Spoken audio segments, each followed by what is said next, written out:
ये परिवर्तनशील देश है ये भी। और कहते हैं पुण्य छिड़े मिट लोगे। अगर मान लो बहुत आपने पुण्य किया और आप स्वर्ग लोक में कहे कोई गिनती कोई अलग एक आध कोई स्वर्ग चला गया तो पुण्य छिड़े मिट लोगे। पुण्य छिड़ हुआ तो घर में आए राजाओं के सेठों के यहाँ जन्म लिया और दवा धप्पा करके फिर किए पाप और फिर सीधे नीचे खानों में 84 नरक में चले गए। क्या किया? अरे भाई इतना कष्ट उठा करके ऊपर गए और लौट के आए तो कितने थे? मान लो यहाँ 100 दिन 100 बरस रहे या 50 बरस रहो और वहाँ 500 बरस नहीं है।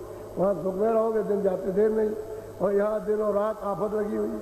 तो ये बड़ा समय भारू पड़ता है कि भाई कैसे बचाएंगे इस समय को, क्योंकि आफत ही आफत है। और वहाँ सुखी तो गए तो सुख होगा पुण्य छिड़े, जैसे पुण्य छिड़ हुए वैसे आ गए और सब सुविधा पा करके संसारी और फिर आप फंस गए। फिर मुर्गा काटो, बकरी काटो, भैंस काटो, आदमी काट दो, उसको काटो, इसको मारो, उसको लूट लो, ऐसे करो वैसे यही होगा।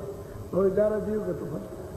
अब उधर तो जाता नहीं, इधर कर्मों का भोग होगा और रोएगा चिल्लाएगा तो कोई इसको बचा नहीं सकता। अरे गांव में घर में मारते रहे लोग, पीटते रहे तो वहाँ तो कोई बचा नहीं। और बाकी बचाने की बात तो छोड़ दीजिए।